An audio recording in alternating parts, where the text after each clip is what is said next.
Morena, everyone who is joining us this morning for this chit chat with Elizabeth Norton on Rapid Automatised Naming. Good morning, but good afternoon to you, Elizabeth. Thank you. It's a pleasure to be here. Yeah, it's a really lovely to connect with you this morning. So I'm just going to kick off by sharing with everybody your extensive bio and where your sort of passion and expertise sit. So I'm just going to flick this over. Here we go. Pop us side by side. There we go.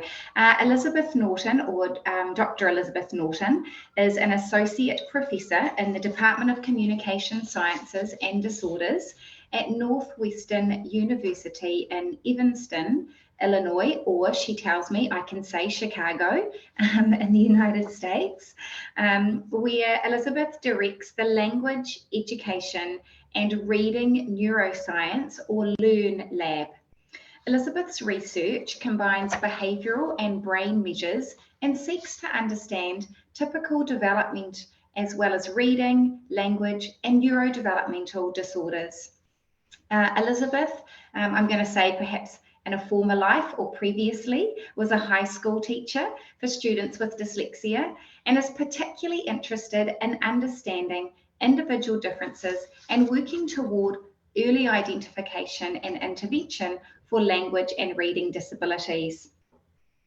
Via studying the role of RAN, or Rapid Automatised Naming, and child and family factors on reading. Dr. Norton has published over 50 peer-reviewed papers, secured over $8 million in grant funding, and was honoured with the Society for the Scientific Study of Reading's Outstanding Early Career Researcher Award and Northwestern University's Undergraduate Teaching Excellence Prize. My goodness, congratulations, that's incredible. Elizabeth obtained her BA in Language and Brain Development at Dartmouth College, her PhD at Tufts University in Child Study and Human Development, and postdoctoral training in the McGovern Institute for Brain Research at MIT. And I do want to throw in here that you did some undergrad time in Auckland, didn't you? I did. I studied abroad at the University of Auckland and did Māori language and Māori studies.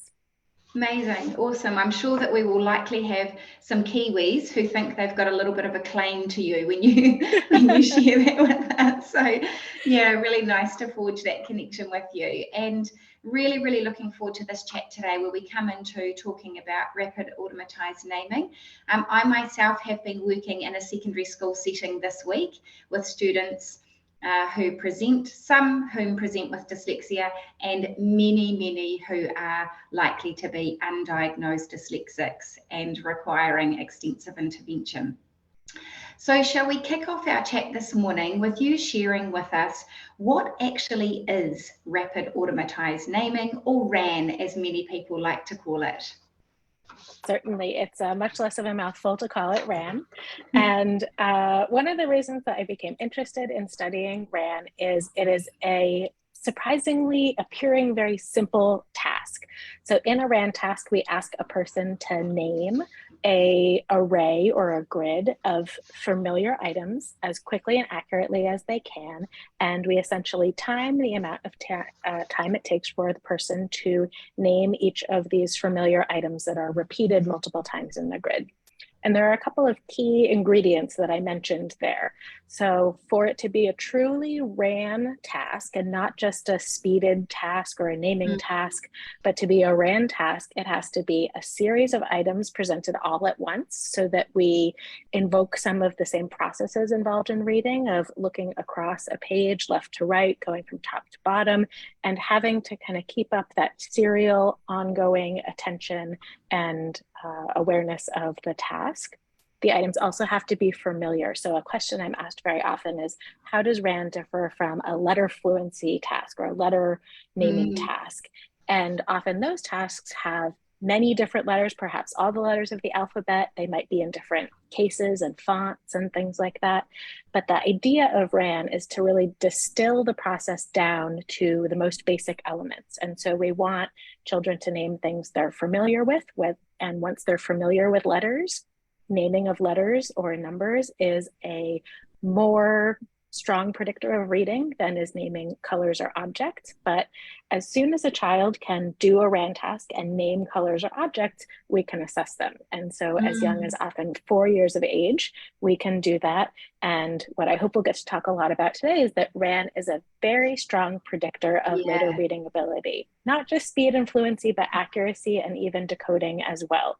So that's why I think RAN is so interesting. It's just this task that on the surface appears very simple, but it relates to reading because it shares so many different processes with reading. And one of the metaphors that I really like about RAN is that RAN is somewhat like a check engine light in your car. And so when this little light comes on your dashboard, it doesn't necessarily tell you exactly what it wants to warn you about, but it tells you that you need to take a closer look at something. Yeah. And so RAN has all these different processes. And so a child having difficulty with RAN doesn't necessarily tell you what process underlying RAN they're having trouble with, but it is like a check engine light, like a warning that something is not working well and something is not automatic in those processes that support reading. So what you're saying is that actually RAN is an important early screener to indicate whether further diagnostics should take place for that. You know, like your analogy of the car engine light is really great because it fits that, doesn't it? It fits that something's wrong or something's not progressing like or something working as we think it should. But what is it? We need to actually run some more tests to work out what that is. Exactly. So it's very valuable as a screener. Importantly, because it has that ability to be assessed very early before children can learn to read, but it's valuable as an indicator of children's different abilities later on as well. So it's important for screening, but not only for screening.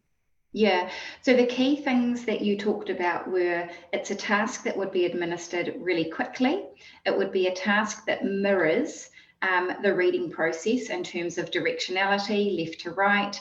We need to consider that whatever we're assessing is familiar to the student. We wouldn't be assessing them on unfamiliar tasks because really what you're saying is that we're not actually testing their memory ability. We're actually testing their ability to retrieve with speed. Exactly.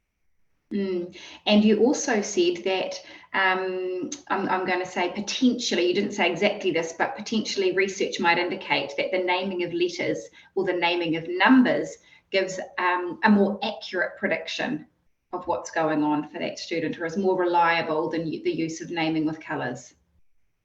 That's true. So research shows us that once children can name letters and digits, that process is even more similar to reading because letters and digits, as compared to colors and objects, which are the other types of stimuli we can include or are typically included in RAN tasks, colors and objects are essentially infinite in the number of colors and objects there can be. And they stand for things in different ways than the ways that letters and digits do. And so the research is there, and we do definitively know that once children can name letters or letters or digits accurately, they can be a better predictor of that child's later reading ability than if we ask them to name a grid of colors or objects. So the next question we were going to go into are what are the implications for students who've got strengths and challenges in RAN? Let's go there and think about. I really want to dig into that piece that you were referring to earlier about the importance of the early screening, and that's something for us to be thinking about here in education across New Zealand. How are we doing that? How are we incorporating that really, really early on so that we can be very smart about how we intervene, teach super explicitly from the get-go? So what has your research found around the strengths and challenges for students who have great RAN ability and impaired RAN ability? This is a very good question. So I did my doctoral work with Marianne Wolf, who was one of the creators of the double deficit hypothesis. And if people aren't familiar with that, Marianne and her colleague, Pat Bowers, advanced this idea when we were back in the days of that phonological awareness and phonemic deficits were the single core explanatory deficit in dyslexia. And Marianne and Pat and others had found that children who had difficulties in RAN, even if they had solid, typical phonological awareness abilities, we're still ending up with reading difficulties. And importantly, I always have to say, Marianne and her colleagues never expected RAN and phonological awareness to be the only two possible deficits that could cause reading difficulties and dyslexia, but wanted to start us to push to think about the idea that there could be different underlying profiles of strengths and weaknesses that could end up manifesting as dyslexia. And so they proposed the double deficit hypothesis that either phonological awareness or RAN deficits alone are enough to cause reading problems. And for the children who had deficits in both areas, they were likely to be the most impaired readers. And so hundreds now of studies across languages and reading abilities and all kinds of things have borne this out. And so what do we know about kids who are good in RAN? If you're good in RAN, that's great. You could still struggle with other areas of reading like phonemic awareness, phonological awareness, orthographic processing, underlying language ability, and that could mean that you're still going to struggle with reading. So a pass, a good score on RAN is a great indicator, but it doesn't mean by itself that everything is working well. So in that way, it's not the perfect check engine light. So essentially children who are doing well in RAN from very early on, it indicates to us that their brains are able to become automatic and accurate, first accurate and then automatic in terms of being able to do many of the processes that are important for reading. Like you mentioned, being able to recall items from memory and move quickly in a serial way and sustain that processing ability and things like that. And so those children, we don't have to worry about likely in terms of their ability to automatize. So we might need to we always want to include RAN as part of a set of measures that we give in screening to get as good a picture as possible of what the whole child's set of strengths and areas of development are. So if you're good in RAN, that's good, but doesn't mean we need to not screen for other things. If a child is low in their RAN ability early on, it indicates that some part of that process, from identifying the visual stimulus, recalling its label, articulating it, and moving on, is not working well. And there's some beautiful research in RAN that shows us two things you might expect to be important for RAN are actually not the reasons it's related to reading. And those two are the time it takes to say the name of the item. So if we audio record children and look at how long it takes them to actually speak the name of what they want to say versus the time in between speaking when they pause and are thinking and working, it's that pause time and not the articulation time that relates to reading.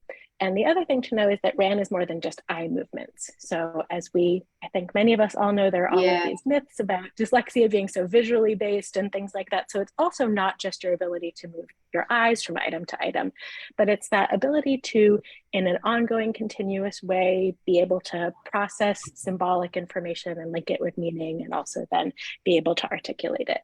So for kids who are having trouble with that, it tells us that likely they may be able to develop accuracy with relative ease, but they are likely to have more trouble with the automaticity and fluency aspect of reading. And so as proficient readers, we often can't help but read text that we look at. If you see a sign or something, it just happens automatically. You don't have to apply any effort to it. And to be able to read connected text in a way that's fast and efficient and allows us to have good comprehension because we've got lots of cognitive resources and time left over, we want our reading to be as automatic as we can. So if you've got a 5-year-old child who is really slow at RAN compared to their peers, I think one of the most important things we can do is keep a very close eye on them and make sure we're continuing to assess their reading and monitor them, because initially they may look okay because the accuracy is not so much the problem.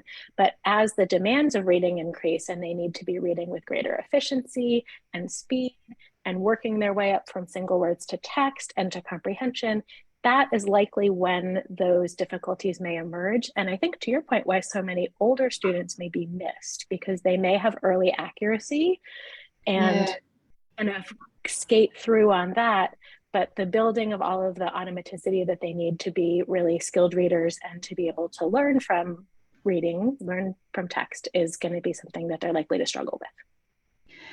I'm, as you're talking, Elizabeth, I'm kind of drawing and writing that's down, obviously. But one of the things that I'm wondering about, and I wondered about this when you talked about students who have strengths, you know, so I'm going to go back to be able to go forward because that helps my memory.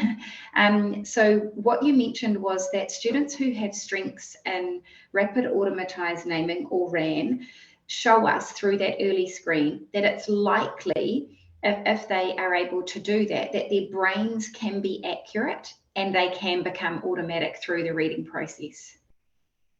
I think as long as all of the other, yes. As long as all of the other processes like phonemic awareness are relatively intact, because RAN doesn't assess those abilities. It's kind of, we're assessing things a bit in isolation. So I think I should clarify to say that as long as those other processes are there, the automaticity piece, if RAN looks good early on, that building automaticity piece is not likely to be the thing that holds them back. Thank you for adding that, because where I was actually wanting to go with that is into, you talked about, you know, the orthographic processing ability. And so all the way while you were talking, I'm wondering about the implications with poor RAN and in the process of orthographic mapping. And, you know, how potentially limited RAN or challenges in RAN must affect a student's ability to even orthographically map sound to symbol correspondences in isolation, then leading into, obviously that's going to have impacts at word level, clearly into sentence level, into text level, because what we're talking about, you've got this real trend of coming back to automaticity and fluency and the ultimate impact that RAN is having there. Am I right in making and sort of drawing that conclusion from what you've said? Yes, I think with a couple of maybe caveats, as you're going to see is my style to keep giving. So I think that yes, the ability to automatize and make those strong connections between sounds and symbols is likely a process that is shared with the things that we measure in RAN. It could be the case that other things like building a strong orthographic representation or phonological representation could be difficult for a child. And so the mapping piece or the automaticity building piece may be there, but some other aspect of orthographic processing or phonological processing may be difficult. So this is one of the things where it's so hard to kind of disentangle the pieces. But agreed that if a child is having difficulty with RAN and sort of the process of automatizing and linking, you know, symbolic information with semantic information and so on, and visual information is difficult, then building those kind of orthographic to semantic and phonological connections is likely to be difficult, but there may be other reasons we see difficulty with orthographic mapping. And I guess that's why for us as teachers, and particularly for intervention teachers, building our knowledge and considering our practice in relation to all of these things that we're saying is that there's so many things we want to understand, right? We want to understand that actually the profile of the student that sits in front of us is complex. There is not necessarily one dyslexic profile that is going to look like the dyslexic profile that sits beside it. And so we must continue to work as intervention specialists in particular to really continue to build our knowledge and depth of understanding of, I'm going to say, the various caveats that you're sharing with us, because we want to be able to notice and respond accordingly to those throughout the course of our teaching. Absolutely. And it is a full-time job. I recognize that, so it is, in the US, and I'm sure in New Zealand as well, the reading, training programs for educators don't always provide, essentially almost never provide this level of detail. And it's almost like being a detective, a problem solver, that, to be a fantastic reading teacher, you are really trying to get the whole picture of the child as a reader and a learner and really solve kind of what is going to be not only the one thing that's going to work, but maybe the first area you need to address to be able to support their development. And it really takes a lot. And so I have the greatest respect for the folks who are in the classrooms and working with students every day doing this, because it really, the saying teaching reading is rocket science, I absolutely agree with. And having that ability to really understand the individual that you're working with is so important. Absolutely. And to continue to ask those questions. In my head, I'm a very systematic person, and I have to go step by step myself. So I'm thinking, gosh, what will I take away from this? And I'm thinking, there's so many things to take away already, but one of the things that I wonder for our intervention teachers in schools is around, we need a more robust and in-depth, dare I say, checklist system for, where do I start when things aren't working well? What haven't I considered? What might be missing in my assessment kit or assessment group of assessments? Because I think that will prompt us, just like the screener for RAN prompts us to whether or not the student is likely, or it's one indication of whether or not the student might be in a position to pick up phonemic awareness, have the ability to orthographically process, etc., etc. I believe teachers also need to know the specific areas that they need to learn about and need to look out for and understand in detail to be the very best they can be in front of their students. Absolutely, I agree. So let's go there then. Let's go into the instructional implications that we might consider, particularly, obviously these students that we teach that have challenges with rapid automatized naming, they don't just come into an intervention setting. In fact, the most common place that they operate is a classroom with a regular classroom teacher and what we call tier 1 instruction. So I think it's important that we, if we can, Elizabeth, give some consideration to what can classroom teachers in the first instance do to support students who have limited RAN ability. This is an excellent question. So the first thing I want to get out of the way, and a question I'm asked a lot along these lines, is can we just improve children's RAN ability? And unfortunately, the answer is no. There are some abilities inherent to humans. Working memory, for example, is one of them. We can train working memory in a certain domain.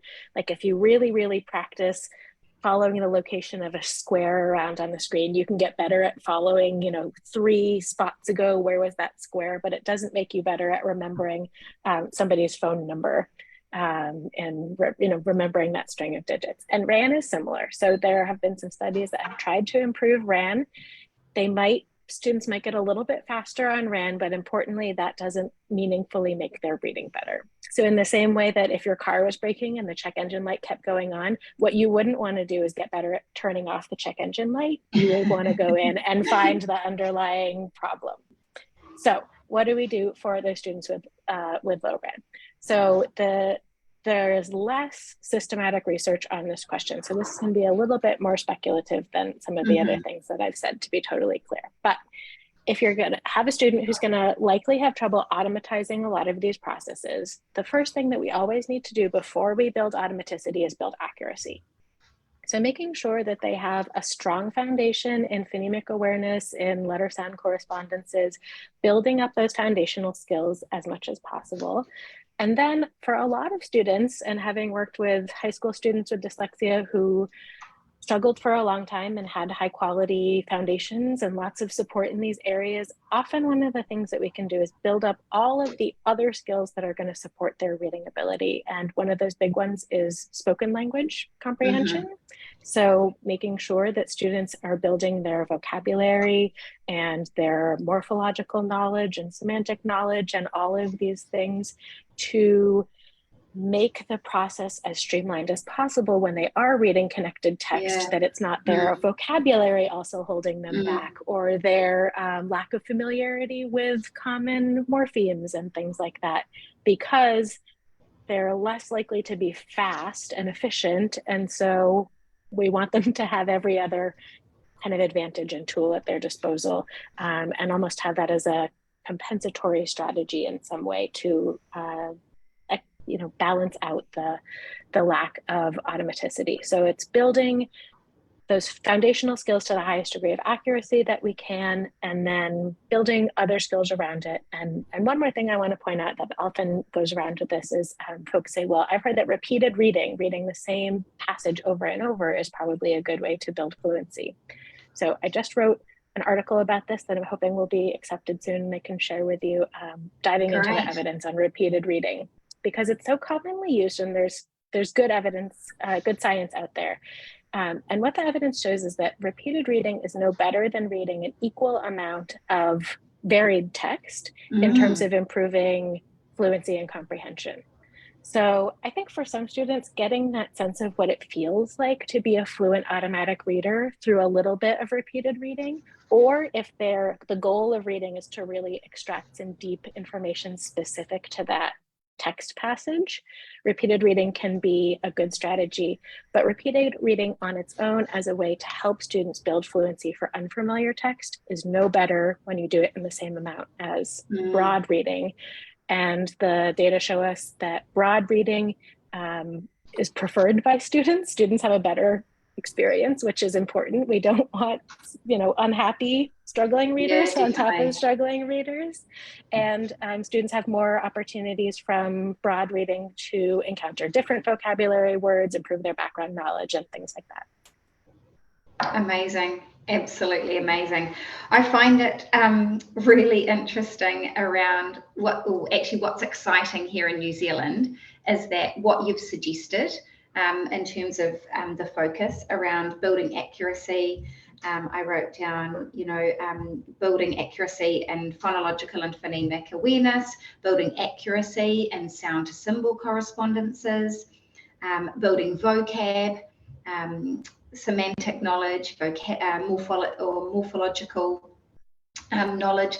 And what I was thinking about then, because we've been doing a lot of work here in New Zealand to build teacher knowledge in those elements of the strands of the language comprehension reading rope. So when you talk about the importance of building vocabulary and building morphological knowledge, that stuff is happening here in schools in New Zealand now, in a very explicit way. And that's I can see the big beam on your face. Yeah, love to hear that. Yeah, it is. It's really exciting, and I wanted to write down. Actually, I did kind of write down. You're reducing the cognitive load for the student and getting them to be able to focus on what they need to focus on, and teachers will then be actually loading the language in for students to have it in a way, I want to say kind of front loading them, right? Making sure they've got extensive vocab to spring from and they understand what the meaningful parts of words mean and how they work, so that then they can be focusing on more of potentially retrieving those sound to symbol correspondences if that's where the challenge lies. Exactly. I think of it as if I'm cooking a really complex dinner and I've got 4 burners on the stove, and if I need to be watching what's going on in each one all the time, I'm going to be overloaded and can't really do any of them. But if I can turn my pressure cooker on one and just kind of forget about that one, like building up my language system so that my language is really automatic, I can kind of use that resource that I would have had to put there toward the other things that are trickier to, making my béarnaise sauce or something over here. Yeah, and I feel the need to add to this too, that the importance of teachers understanding that just because a student might have a challenge in RAN doesn't mean they don't have strengths in those other areas of vocabulary, etc. Right? So we really want to be sure that just because a student is showing, maybe, they are presenting with that double deficit hypothesis that you referred to earlier, where they do have that double deficit of RAN and phonemic awareness or elements of phonological awareness, doesn't mean that they don't have great language comprehension aspects intact. Absolutely. And motivation and interest in reading and all of those other things that can fade away a little bit when you see these 2 areas that we know are important that a student may be having difficulties with. So throughout the course of this chat, Elizabeth, you've shared with us, I think, some really key things. You've really helped our listeners to understand what are the important components of a RAN screener. You've made it very, very clear that it's important for us to consider using a screener, a RAN screener, for the purpose of detecting the engine light situation. However, we can't just turn it off, or we can't just ignore it. It's a prompt to do further diagnostic investigation to understand more about what's going on in the brain of that student. You've made it really clear that it's important for us to understand the significance and implications of using a RAN where we name letters and we name numbers, because there's a closer correlation to reading achievement if we look into those particular types of screeners. You've also mentioned about that double deficit hypothesis, and I think that's something I know myself. I'm going to go away and do a little bit more reading in that area and look into that piece of work.